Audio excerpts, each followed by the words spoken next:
अस्सलाम वालेकुम, मेरा नाम गुलाम मुर्तज़ा है और आप देख रहे हैं प्रोग्राम न्यूज़ प्लस। आइए सबसे पहले आज के अहम मामलात का खुलासा देखते हैं।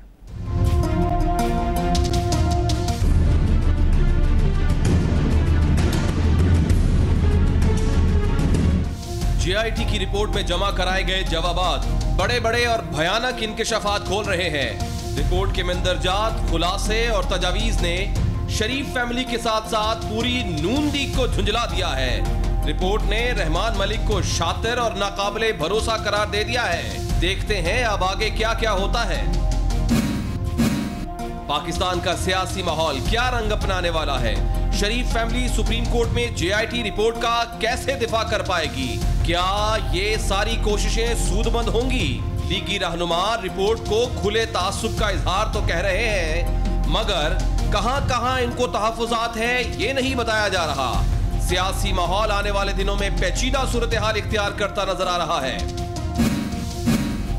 बागी भी आज अचानक बोल पड़े और फिर राबते में नहीं आए और अब तक गायब हैं। कहते हैं सिर्फ सियासतदानों का ही नहीं बल्कि जजों और जर्नैलों का भी एहतसाब होना चाहिए। नवाज शरीफ ओहदा छोड़कर किसी और को वजीर आजम बना दें, अगली बारी PTI या पीपल्स पार्टी की होगी। इन दिनों सबसे बड़ा मामला वही है जो पीर के दिन से ही जेर बहस है, यानी JIT की रिपोर्ट। इस JIT में पेश होकर जिसने बयानात रिकॉर्ड कराए वो बयानात अब सामने आ रहे हैं। एक तरफ हैजानी सी कैफियत है कि अब होगा क्या, सिर्फ ये नहीं बल्कि हैजानी कैफियत के साथ साथ जो लीगल प्रोसीडिंग है उसके ऊपर भी बहुत सारी बातें हो रही हैं। सिर्फ यही नहीं बातें हो रही कि आगे लीगल प्रोसीडिंग क्या होंगी, बल्कि ये भी चहमगोइयां एक दूसरे के साथ हो रही हैं कि क्या वजीर आजम मियां मोहम्मद नवाज शरीफ जाने वाले हैं या हुकूमत जाने वाली है या अभी कुछ नहीं होने वाला। इन तीन सवालों के ऊपर फोकस है और इन तीनों सवालों के ऊपर बार बार तज्जिया किया जा रहा है। पूरा पाकिस्तान कंफ्यूजन का शिकार है कि इस JIT रिपोर्ट की दरअसल पावर क्या है, इसकी स्ट्रेंथ क्या है। गो कि ये फैसला नहीं है सुप्रीम कोर्ट का, ये तो एक रिपोर्ट है, लेकिन जो रिपोर्ट होती है ज्वाइंट इन्वेस्टिगेशन टीम की रिपोर्ट होती है, जो इन्वेस्टिगेशन रिपोर्ट होती है, गो कि उसी की बुनियाद पर आगे फैसले बनते हैं। लेकिन ये फैसला नहीं है, लेकिन ये रिपोर्ट इस वक्त इसको चैलेंज से पहले इसकी पावर क्या है, जब ये चैलेंज हो जाएगी तो कितने फीसद चांसेस हैं कि इसमें कोई रद्दोबदल हो सकेगा? क्या वजीर आजम और उनकी फैमिली का JIT रिपोर्ट का डिफेंस इसके जो मंदरजात हैं, जो इस वक्त कंपाइल हुई रिपोर्ट है, इसको बदल सकती है या उनके हक में हो सकती है या उनके खिलाफ, जो कि अभी नजर आ रही है वाज़े तौर पर, इसी तरह रह सकती है? वजीर आजम और उनकी फैमिली के लिए कितना दुश्वार और सबसे बड़ी बात कितना मुश्किल होगा JIT की इस रिपोर्ट को डिफेंड करना या इनके खिलाफ इसका मुकाबला करना? अगला प्रोसीजर क्या होगा? क्या वजीर आजम और उनकी फैमिली JIT को चैलेंज करने के लिए उसी बेंच के सामने ही पेश होना होगा या नया बेंच भी बन सकता है? नए बेंच की सूरत में इस केस की नौयत में क्या फर्क पड़ेगा? क्या उसकी डायरेक्शन बदल सकती है? JIT रिपोर्ट और उसकी प्रोसीडिंग के दौरान और जनरल इलेक्शन से पहले दरअसल सियासी माहौल क्या बनेगा? इसके लिए हम बात करते हैं, कानूनी राय भी लेते हैं और हालात भी मजमूई तौर पर उसकी भी बात करते हैं। साबिक अटॉर्नी जनरल इरफान कादिर साहब हमारे साथ मौजूद है। इरफान साहब, बहुत बहुत शुक्रिया आपके वक्त का।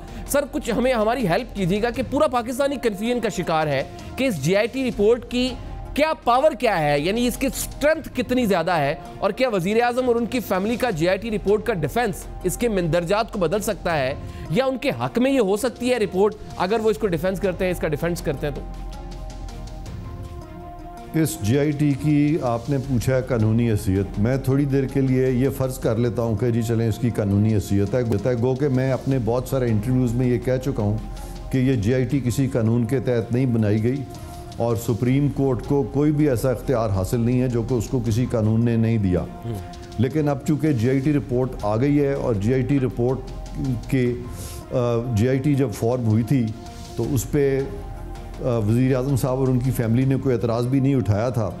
तो अगर फ़र्ज़ किया हम इसको थोड़ी देर के लिए मान लेते हैं कि ये कानूनी तौर पर कोई गलत चीज़ नहीं हुई, तो फिर इसकी जो हैसियत है कानून में वो मैं आपको बता दूं, उसकी परसुएसिव हैसियत हो सकती है, क्योंकि मामला जो है ये बाहर कैफ चेयरमैन NAB के पास ही जाना है। ख़ास तौर पे assets beyond known source of income का जो मामला है वो चेयरमैन NAB के पास जाएगा और चेयरमैन NAB सेक्शन 18G के तहत ये सारा मटेरियल जो है इसकी अप्रेजमेंट करेंगे और इसको स्क्रूटनाइज करने के बाद अगर वो इस नतीजे पर पहुंचते हैं तो फिर उनको रीजंस लिखने पड़ेंगे, और वो रीजंस लिखने के बाद मामला जो है वो अकाउंटेबिलिटी कोर्ट को भेजेंगे। चूँकि चेयरमैन नैब ने ये सारा काम करना था, तो अगर यही ऑर्डर सुप्रीम कोर्ट ने शुरू में कर दिया होता, जब ये मामला सुप्रीम कोर्ट के सामने आया था, तो ये अब तक अकाउंटेबिलिटी कोर्ट इसका फ़ैसला कर चुका होता।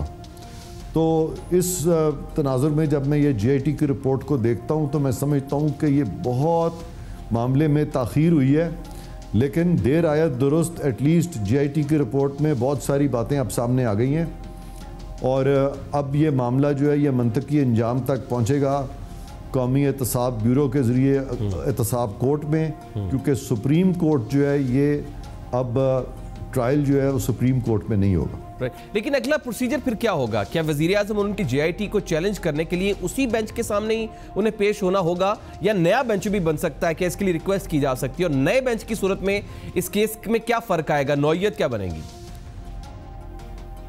देखें, इनको पूरा मौका होगा कि ये GIT की रिपोर्ट को अगर इन्होंने चैलेंज करना है तो ये नैब के सामने या अकाउंटेबिलिटी कोर्ट में अपना मौक़िफ़ पेश करें, और अगर वो इस मौक़िफ़ से नहीं एग्री करते तो फिर अकाउंटेबिलिटी कोर्ट में ये दस्तावेज़ पेश करें जिससे कि GIT रिपोर्ट में जो इनके ख़िलाफ़ फाइंडिंग्स हैं वो उनको मीट कर सकें।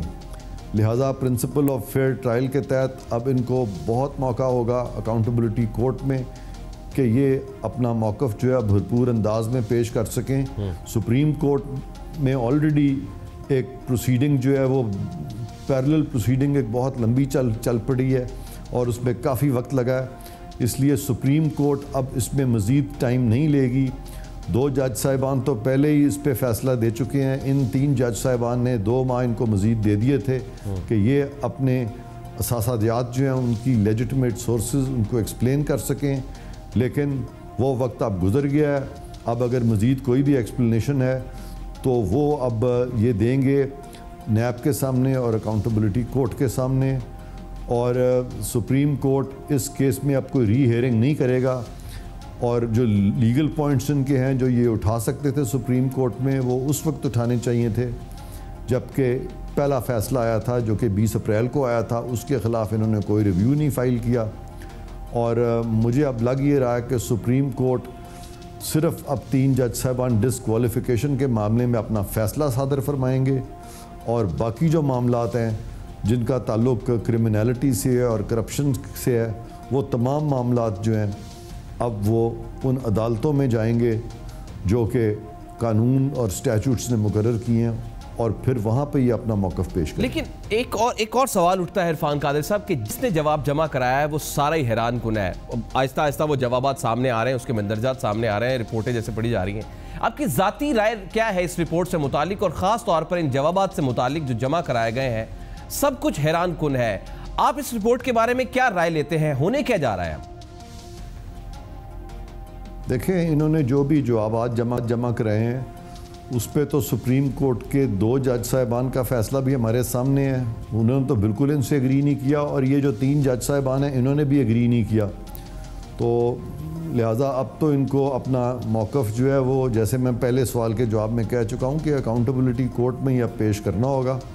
तो यहाँ पे अब बहुत लंबी प्रोसीडिंग्स नहीं होंगी, क्योंकि इस तरह के जो मामले होते हैं 184(3) में सुप्रीम कोर्ट इन मामलात में एक टेंटेटिव असेसमेंट करता है। सुप्रीम कोर्ट बहुत ज़्यादा लेंथी इन्वेस्टिगेशन ऑफ फैक्ट्स में नहीं जाता, और उसका एक मंतक है, एक वजह है कि वो नहीं जाता। वो इसलिए नहीं जाता कि अगर वो तमाम चीज़ों पे खुद ही फाइंडिंग दे दे तो फिर ट्रायल कोर्ट जो है वो तो फिर बेमानी होकर रह जाता है। बल्कि ट्रायल कोर्ट को इन्फ्लुएंस करना भी सुप्रीम कोर्ट का मकसद नहीं होता, और कई दफ़ा ये भी होता है कि अगर ज़रूरत से ज़्यादा भी कोई थोड़ी बहुत फाइंडिंग्स दे दी जाएँ तो सुप्रीम कोर्ट को फिर ये लिखना पड़ता है कि ट्रायल कोर्ट जो है हमारी इन फाइंडिंग्स से असरअंदाज नहीं होगा और अपना इंडिपेंडेंटली वो फ़ैसला करेगा। तो इसलिए अब ये मामला जो है ये सुप्रीम कोर्ट इसमें मज़ीद किसी किस्म की ना तो कोई तफ्तीशी कोई जॉइंट इन्वेस्टिगेशन टीम मज़ीद बनाएगा, ठीक है, ना ही वो ख़ुद इसमें कोई मज़ीद रीअप्रेजल करेगा इस सारे एविडेंस की जो उसके सामने आया। अब ये मामला जो है अपने मंतकी अंजाम को उन अदारों में पहुंचेगा जो कि स्टैचूट के तहत कायम किए गए थे। और इसीलिए मैं समझता था कि ये जो इतना अरसा इन चीज़ों पे लग गया, 8-9 माह लग गए हैं, ये ना लगते अगर शुरू में यही ऑर्डर हो जाता जो कि इन्होंने काफ़ी देर के बाद अब किया है। और 3 जज साहिबान जो ऑर्डर करने जा रहे हैं, ये तमाम ऑर्डर्स जो थे बहुत पहले हो सकते थे, लेकिन अब भी ये मामला जो है ये जल्दी इख्तिताम को पहुंचेगा। अकाउंटेबिलिटी कोर्ट में भी जब ये मामला जाएगा तो भी जल्दी इख्तिताम को पहुंचेगा, क्योंकि बहुत सारा काम अब इसमें हो चुका है। राइट, बहुत बहुत शुक्रिया इरफान काजी साहब साबिक, आप हमें वक्त दिया और हमें राय दी और हमें डायरेक्शन समझाई। ये दरअसल एक और वर्जन था जो कि जाहिर है कि अगर मामला नैब की तरफ ही जाना है तो फिर इस रास्ते से होकर क्यों गया, इसके बारे में बड़ी सवालात हुए, बड़ी बातें हुई और इसके बाद इस पर बहुत सारी बहस हो चुकी है। लेकिन बहरहाल अब ये बात तय है कि इसकी जो अगली प्रोसीडिंग होगी वो बहुत ज़्यादा पेचीदा और कश्मकश में मुब्तला करेगी और आने वाला जो दिन आ रहा है वो हैरान कुन भी होगा और मामलात को मजीद और ज़्यादा पेचीदा भी बना सकता है। JIT रिपोर्ट और उसकी प्रोसीडिंग के दौरान और जनरल इलेक्शन से पहले दरअसल सियासी माहौल बन क्या चुका है और बनेगा क्या, और मजमूई तौर पर क्या ये सारे हालात किसी इंतशार की तरफ तो नहीं जा रहे हैं। बार बार सवाल हो रहा है, बल्कि आज हम न्यूज़ प्लस के तवज्जुह से ये सवाल उठा रहे हैं कि चौधरी निसार साहब वजीर दाखिला इस पूरे सीन में पीर के दिन से लेकर अब तक कहीं दिखाई नहीं दे रहे हैं किधर, वो क्यों इस सारे मामले पर खामोश हैं। और वजीर आला साहब की जो खामोशी है वो भी दरअसल समझाई भी दे रही है और सुनाई भी दे रही है। इन दोनों बड़ी शख्सियात की खामोशी से क्या मुराद लिया जाए। हसन हुसैन, मरियम और कैप्टन सफदर के जवाब सामने आ चुके हैं, बल्कि रहमान मलिक साहब का जवाब भी JIT में जो जमा कराया गया है वो सामने आ चुका है। रिपोर्ट में ये कहा गया है कि रहमान मलिक शातिर और नाकाबिले भरोसा हैं। ये सब जवाबात मतलब क्या दे रहे हैं? आज जावेद हाशमी साहब भी बोले और उन्होंने सिर्फ सियासतदानों के नहीं बल्कि जजों और जर्नैलों का भी एहतसाब होने के बारे में कहा, जबकि उनका यह भी कहना था कि हो सकता है ये मेरे सियासी करियर की आखिरी प्रेस कॉन्फ्रेंस हो।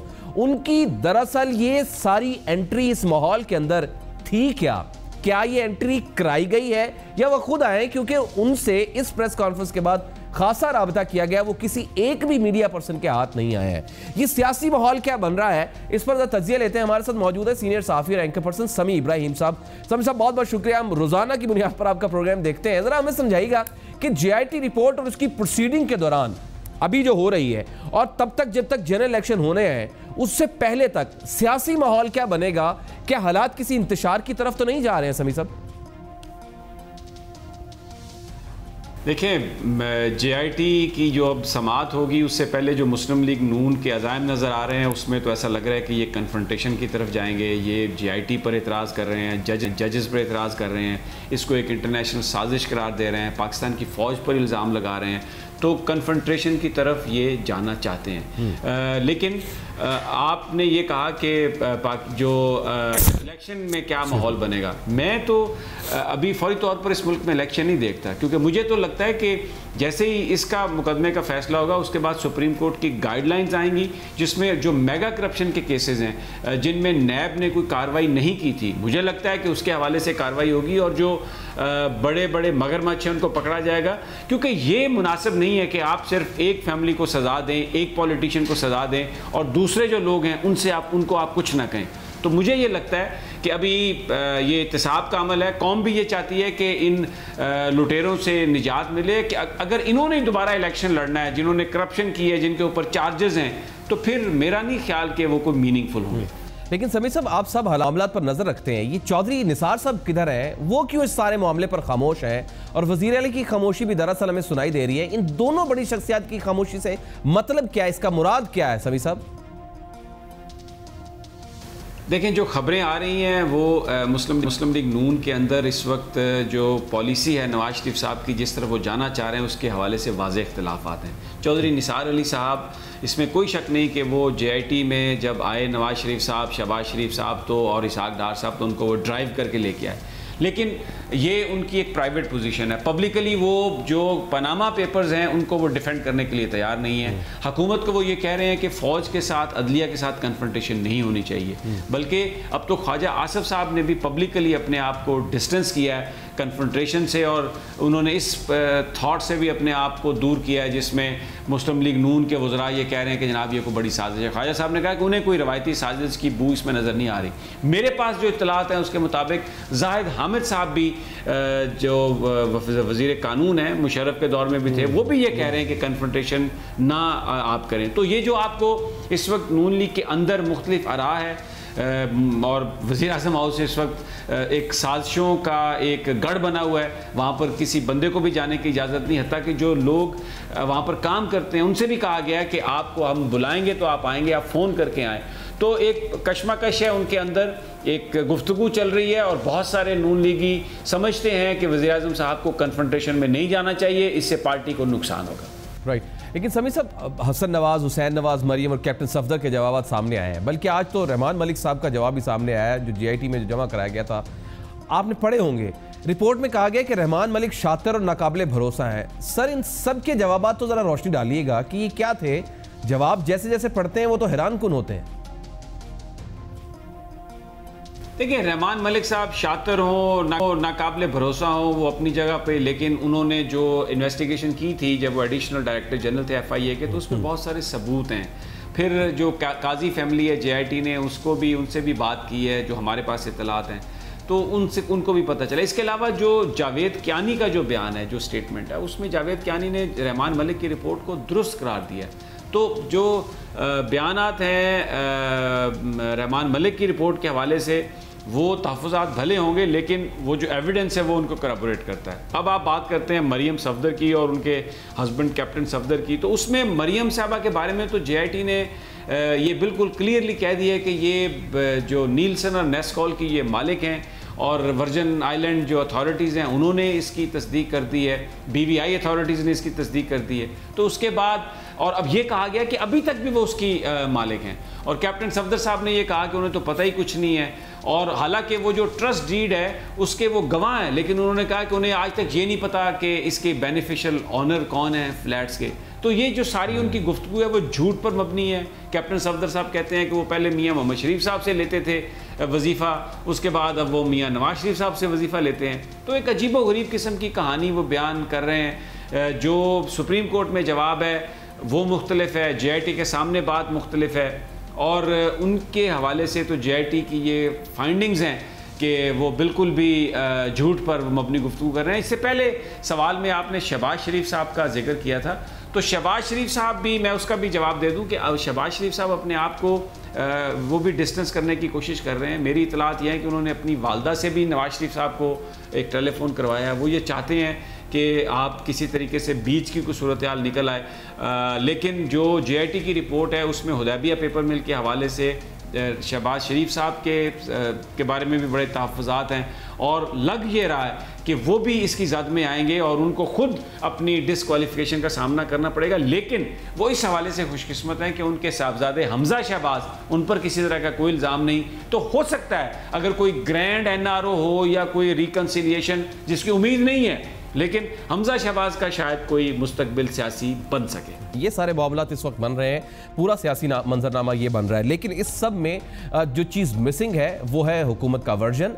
हुकूमत इस वक्त कहाँ स्टैंड कर रही है, हुकूमत करना क्या चाहती है, हुकूमत के खिलाफ जो बातें हो रही हैं, इस पर हुकूमती वर्जन क्या है। हम एक ब्रेक लेंगे और ब्रेक के बाद बात करेंगे वफाकी वज़ीर इत्तलात व नशरियात मरियम औरंगज़ेब साहिबा से, और दरअसल वर्जन लेंगे कि हुकूमत का इस सारे मामले पर इस वक्त तक क्या वर्जन है, करने क्या जा रही है हुकूमत, और जो बातें हो रही हैं दरअसल उनका जवाब लेंगे। एक इंतहाई अहम गुफ्तगू करेंगे वज़ीर इत्तलात व नशरियात मरियम औरंगज़ेब साहिबा से एक ब्रेक के बाद।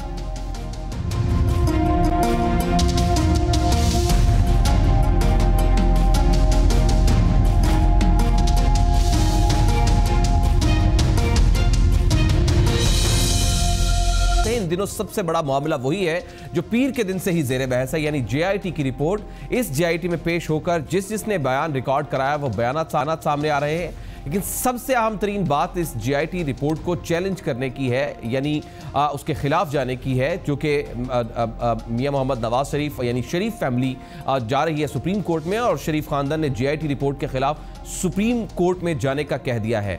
गो के तासुर ये मिल रहा है कि अभी उनकी टीम, उनकी लीगल टीम मुकम्मल तौर पर तैयार नहीं है, इसीलिए वाज़ेह तौर पर नजर आ रहा है कि अभी तक उन्होंने दरख्वास्त भी जमा नहीं कराई है।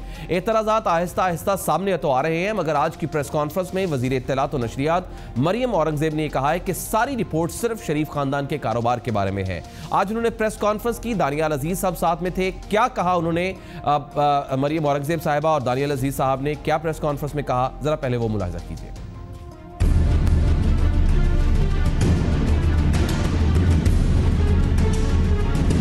आज GIT की पूरी रिपोर्ट शरीफ फैमिली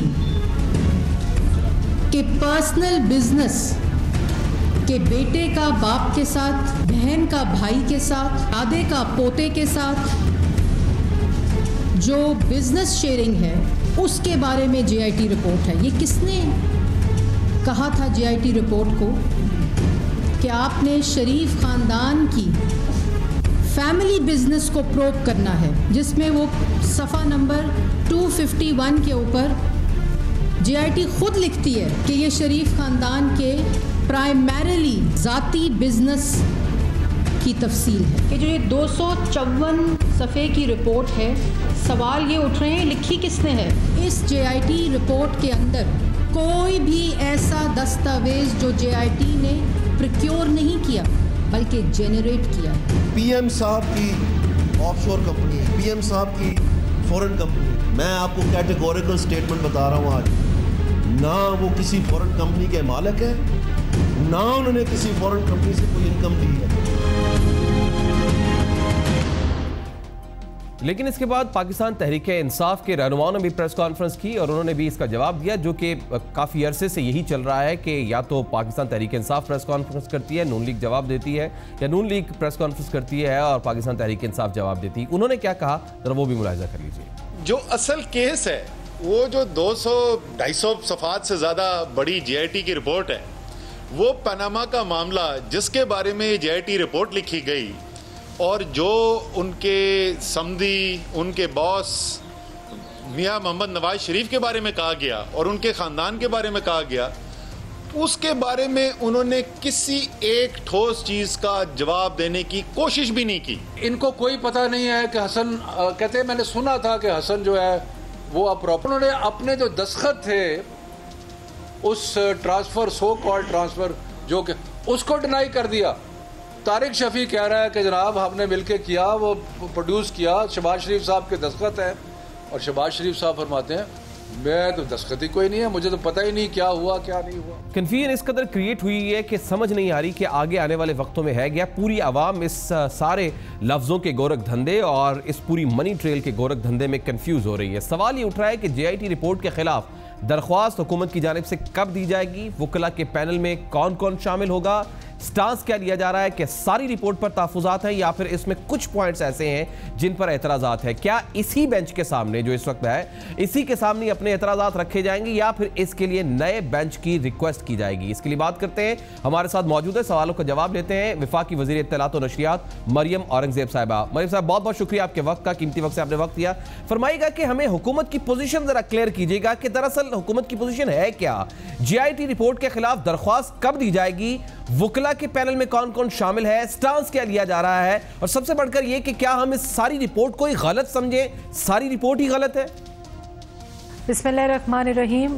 सबसे पहले तो मैं ये कहूँगी कि इस पूरी रिपोर्ट पे फोकस इस वक्त गवर्नमेंट का, शरीफ ख़ानदान का, गवर्नमेंट तो मैं नहीं कहूँगी, शरीफ ख़ानदान का और वज़ीर आज़म मोहम्मद नवाज शरीफ का है कि इस रिपोर्ट को लीगली जो चैलेंज करना, और इस रिपोर्ट के अंदर ऐसी चीज़ें जिसका बिल्कुल कोई बेसिस नहीं है, और अगर कहीं जो रिपोर्ट ने ख़ुद भी मेंशन किया है कि कहीं अगर जिनको बुलाया गया और उन्होंने कहा कि मुझे इसका इल्म नहीं है या मुझे याद नहीं है, उस रिपोर्ट ने उसको बिल्कुल ब्लेटेंटली रिफ्यूट करते हुए कहा कि ये झूठ पर मबनी सारा कुछ है। तो ये और दूसरी बात कि जो 13 सवाल पूछे गए थे, उस 13 सवालात को फर्दर प्रोब और इन्वेस्टिगेट करना था, और ये नहीं हो सकता था कि वो 13 सवालात जो पूछे गए थे करप्शन, मनी लॉन्ड्रिंग और ये कहा गया था कि अवाम का पैसा लूटा गया।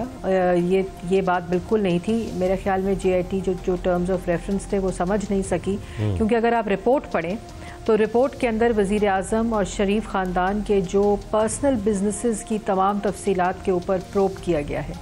और जबकि आप ये भी देखें कि पूरी JIT रिपोर्ट जो है वो ये इंडोर्स करती है कि कहीं भी वज़ीर आज़म 2 दफ़ा वज़ीर आला रहे और 3 दफ़ा वज़ीर आज़म रहे, एक भी करप्शन का केस या इल्ज़ाम इस JIT रिपोर्ट में भी मेंशन नहीं होता। तो इसका ये मतलब है कि जो स्टेट मनी है कि जब वज़ीर आज़म दौरे हुकूमत में रहे तो कोई भी करप्शन जो है वो सामने या उसकी किसी भी किस्म का जिक्र इस JIT रिपोर्ट में नहीं आता। और उसके बाद आप ये भी देखें कि इस वक्त बड़ी सिलेक्टिव रीडिंग हो रही है मीडिया के अंदर भी, और एनालिसिस भी हो रहा है, और ख़ास तौर पर जो मुखालफीन हैं, जिन्होंने पैनामा केस को एक सियासी बैसाखी के तौर पर इस्तेमाल किया, वो सिलेक्टिव रीडिंग करके कौम को गुमराह कर रहे हैं। तो हमारा फोकस इस वक्त सिर्फ ये है कि इसको लीगली इसके अंदर तमाम पॉइंट्स को देखकर फोकस करके उसको सुप्रीम कोर्ट, और मैं ये भी वाज़िया कर दूं यहाँ पर कि ये JIT रिपोर्ट है, ये सुप्रीम कोर्ट का फैसला नहीं है।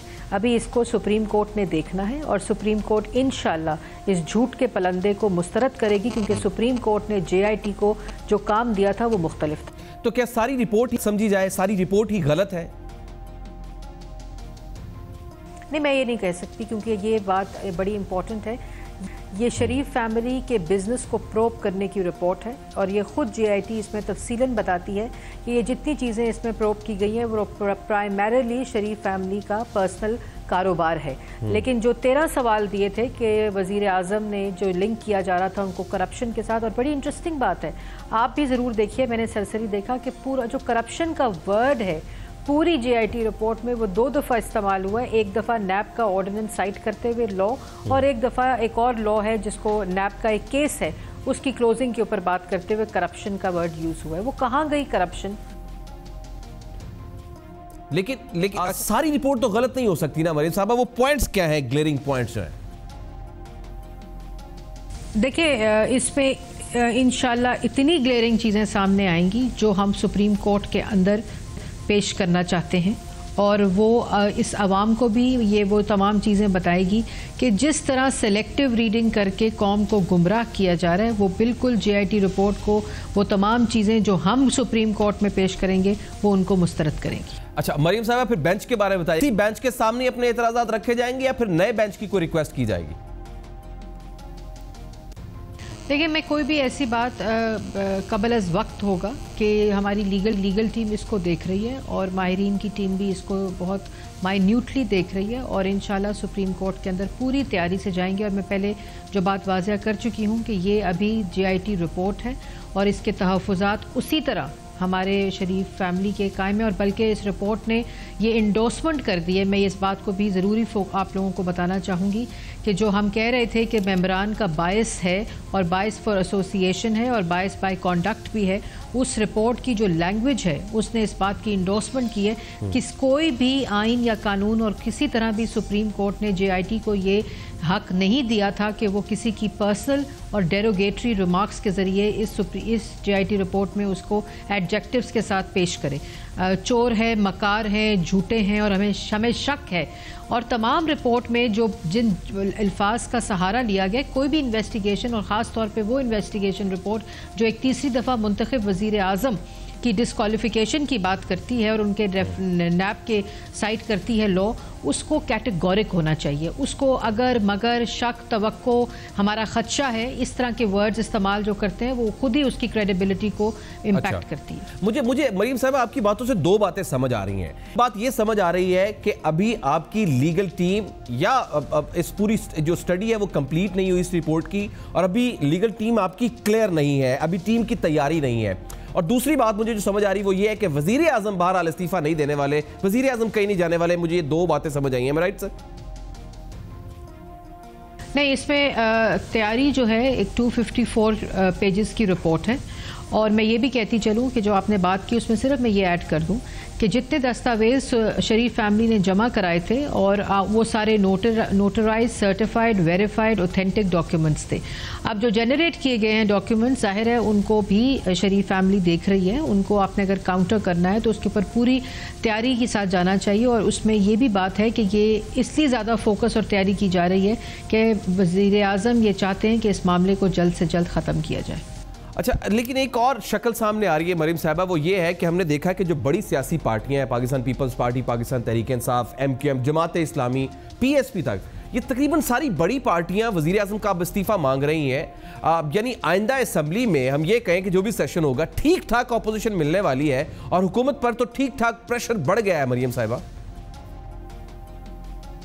देखिए, सबसे पहले तो मैं ये कहूँगी कि मुझे लगता है कि उन पार्टीज़ ने, उन लोगों ने इस रिपोर्ट को अभी पढ़ा नहीं है और बड़ी सिलेक्टिव रीडिंग जो मीडिया पे आ रही है, सोशल मीडिया के ऊपर आ रही है, जो मुखालफिन ख़ास तौर पे पाकिस्तान तहरीक इंसाफ, जो कि पिछले 4 साल से कारकर्दगी तो कुछ कर नहीं सकी, काम तो उनसे हो नहीं सका क्योंकि ना अहली उनको खुद भी अपनी समझ आ गई है, सिर्फ वज़ीर आज़म के इस्तीफ़े के ऊपर उनका जोर है और वो उससे। लेकिन मुझे यकीन है कि वो पॉलिटिकल पार्टीज़ जिसमें पीपल्स पार्टी सर फहरिस्त है, जिन्होंने पाकिस्तान में जमहूरियत के लिए कुर्बानियाँ दी हैं, शहादतें दी हैं, वो कभी भी ऐसी किसी साजिश का हिस्सा नहीं बनेगी जो कि पाकिस्तान के तीसरी दफ़ा मुंतखब वज़ीर आज़म को किसी भी गैर आइनी तरीके से हटाने की बात हो। और मैं समझती हूँ कि वो भी इस पे जब शरीफ फैमिली अपने तमाम मौक़िफ़ को पेश करेगी, वज़ीर आज़म पेश करेंगे कि JIT रिपोर्ट में कितनी हकीकत है और किस तरह JIT की रिपोर्ट जो है वो एक ऐसी रिपोर्ट है जो कि बिल्कुल हकीकत पर मबनी नहीं है, तो मैं समझती हूँ वो तमाम ज़िम्मेदार पार्टीज़ वज़ीर आज़म का साथ देंगी। और ये भी मैं समझती हूँ कि वो कभी भी इस साजिश का या किसी किस्म की ऐसी चीज़ का जो इल्ज़ामात और झूठ पर मबनी है वो उसका हिस्सा नहीं बनेगी।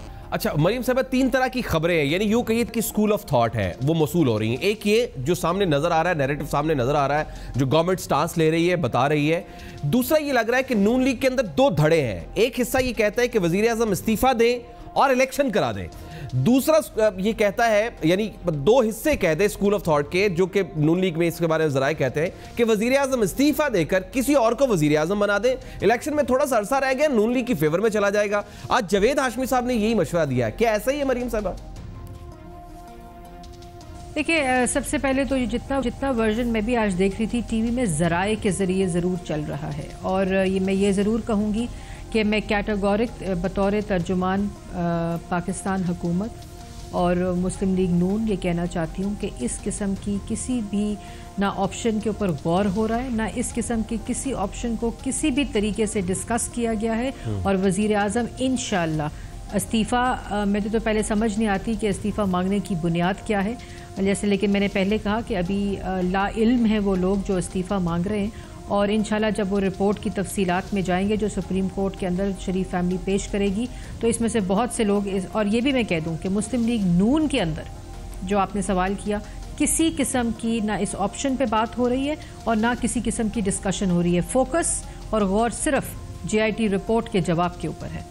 अच्छा, रहमान मलिक साहब से मुतालिक जो रिपोर्ट में कहा गया है, तो फिर जिस तरह से आप लोग इस पूरी रिपोर्ट को परसेप्ट कर रहे हैं या परसेप्शन है आप लोगों की, ख़ास तौर पर हुकूमत की, तो फिर क्या ये ठीक कहा गया है कि रहमान मलिक शातिर और नाकाबिले भरोसा है? मैं बिल्कुल किसी किस्म के ऐसे रिमार्क को एंडोर्स नहीं करूँगी, किसी के बारे में भी, अगर वो हमारे मुखालफीन भी हैं। JIT रिपोर्ट को किसी तरह भी ये हक हासिल नहीं था कि वो इस तरह लोगों की किरदार कशी करें और उस तरह मतलब JIT का झूठे इल्ज़ामात लगाना काम नहीं था। उनका काम 13 सवालों के और 13 सवालात के अंदर फर्दर इन्वेस्टिगेशन और उस पर प्रोब करना था। वैसे मरीम साहबा, ये कैलिब्री फॉल्ट का जिक्र ये क्यों सामने आया है? ये बात तो JIT की सही लगती है कि ये फॉन्ट 2007 में आया, 2006 में ये पब्लिश कैसे हो गया? अब गो के इस पर आपने प्रेस कॉन्फ्रेंस में क्लियर किया, लेकिन बात तो सही लग रही है कुछ हद तक। बस जाते जाते एक सवाल आपसे करना चाह रहा हूं। इसके ऊपर बहुत तफसीलन जवाब आज दानियाल अजीज साहब ने भी प्रेस कॉन्फ्रेंस में रिपोर्ट के उस हिस्से को दिखा के किया। उसके बाद उन्होंने ये भी बताया कि वो किस तरह जो डिफरेंट सॉफ्टवेयर्स थे उसका हिस्सा था, फॉर्मली कब लॉन्च हुआ, पब्लिक कब हुआ, और इंशाल्लाह सुप्रीम कोर्ट के अंदर विद सर्टिफिकेशन हम इस चीज़ को भी साबित करेंगे। बहुत बहुत शुक्रिया मरियम औरंगजेब, बहुत शुक्रिया वक्त देने के लिए। ये बहरहाल हुकूमत का वर्जन लेना बहुत ज़रूरी था, हुकूमत का स्टांस समझ आना बहुत ज़रूरी था, लेकिन जिस तरह से मरियम साहबा ने ये फरमाया है कि इस तरह का कैटेगरी उन्होंने क्लियर किया कि किसी भी तरह से ना तो वज़ीर आज़म इस्तीफ़ा देने वाले हैं और ना ही असम्बलियाँ तहलील होने वाली हैं। इस तरह का कोई भी डिसीजन नहीं सोचा जा रहा, बल्कि यही सोचा जा रहा है कि इसको डिफेंड किया जाएगा। इसके साथ ही हमारा आज का प्रोग्राम इख्तिताम को पहुंचता है। कैसा लगा फीडबैक ज़रूर दीजिएगा, अपना गिरदो निवाह का बहुत सा ख्याल रखिएगा। अल्लाह ने के बाद।